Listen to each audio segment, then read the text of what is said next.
Hello, this is Chef John from foodwishes.com with raspberry white chocolate scones. That's right, there's nothing wrong with a traditional scone, and I'll order one at a bakery if they happen to be out of literally every other item. But I've always wanted to do a version where instead of the classic currants, we use homemade dried raspberries, and we also use some white chocolate in place of some of the butter. So that's exactly what I did. And to quote Michelle, this was one of the best scones I've ever had. So with that, let's go ahead and get started by drying our own raspberries. And to do that, we will place those on a Silpat lined baking sheet. Or if you want, parchment paper also works. And we'll place those down and space them about an inch apart. And in case you're keeping score at home, I'm using 2 6-ounce baskets, which is going to give us a little more than we need. But that's okay. These things have other uses besides just scones.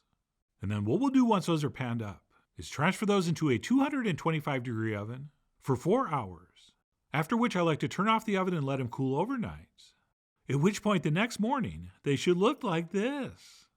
Oh yeah, those are much smaller and much drier. And to be honest, I'm not a huge fresh raspberry fan, but these really do intensify in flavor when you dry them, and I really do think they are absolutely perfect in this. And that's it. Once those are dried, we can use them as is, or we can break them up or chop them up into smaller pieces, which I think works better for this recipe. So I went ahead and did that till I had about a half a cup.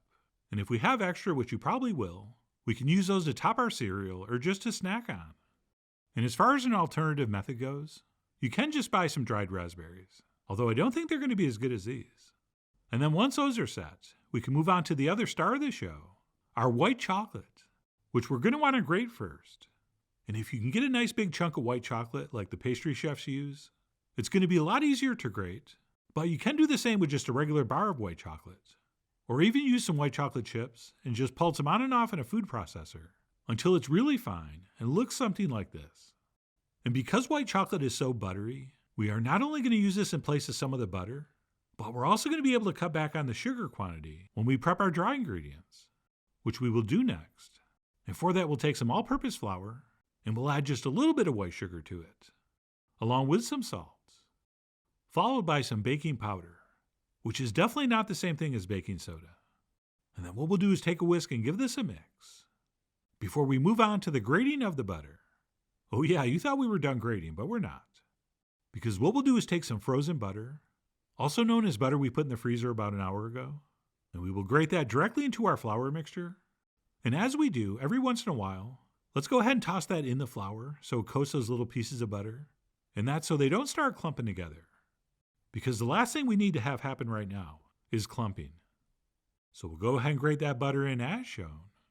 And whether we're talking about scones or biscuits or other similar doughs, one of the secrets to a great texture is having tons of little solid butter pieces in the dough and not having it all smushed and mashed and mixed into the dough, which is why this grating technique works so well.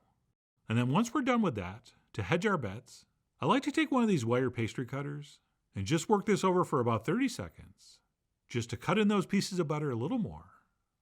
And then once that's been accomplished, and our mixture hopefully looks like this, we can add our freshly grated white chocolate, and we'll toss everything together with a fork.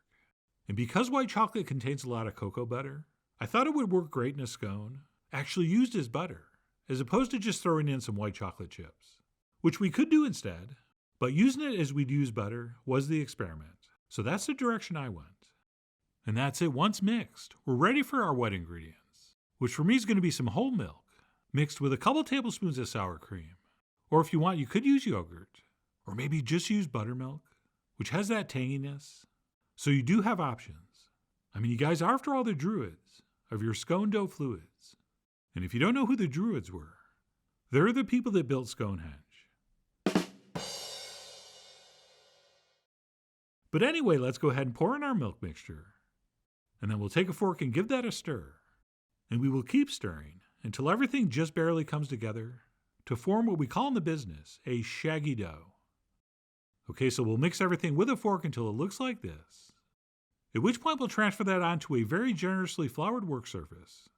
And we'll sort of push it and pack it together with our hands. All right, we don't want to knead this, but we do want to press it together until it sort of holds its shape.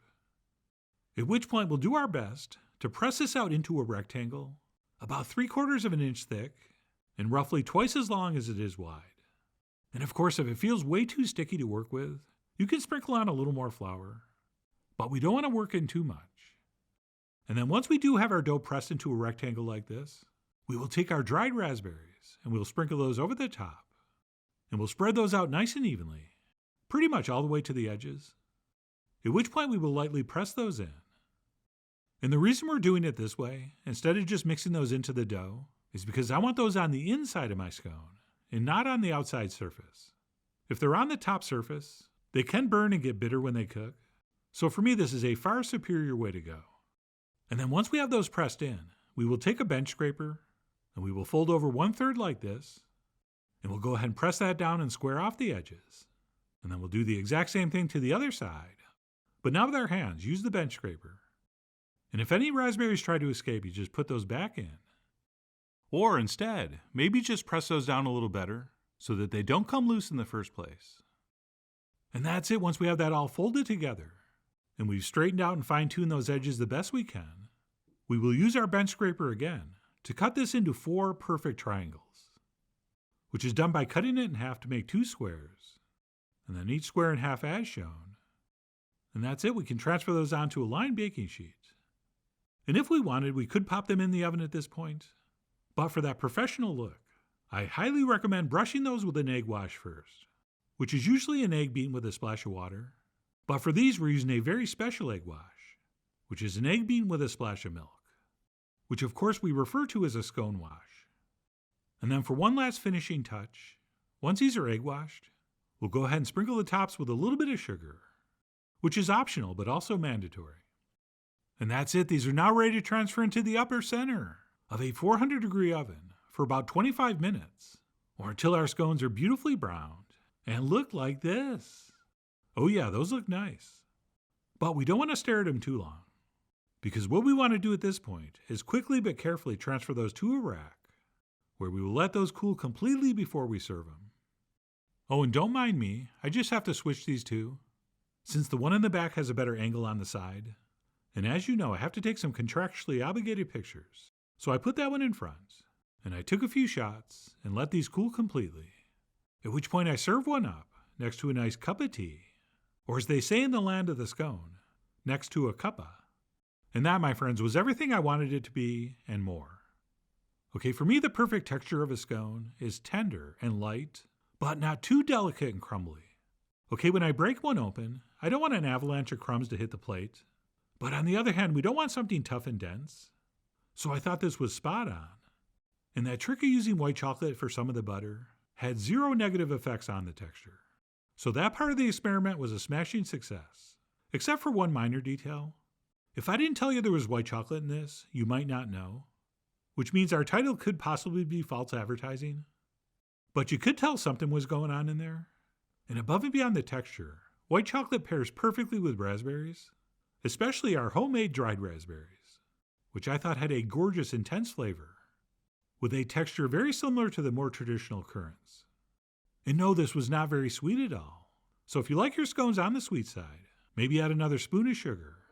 Or if you wanted, you could add some white chocolate chips when we added the raspberries, which I think might actually be very nice.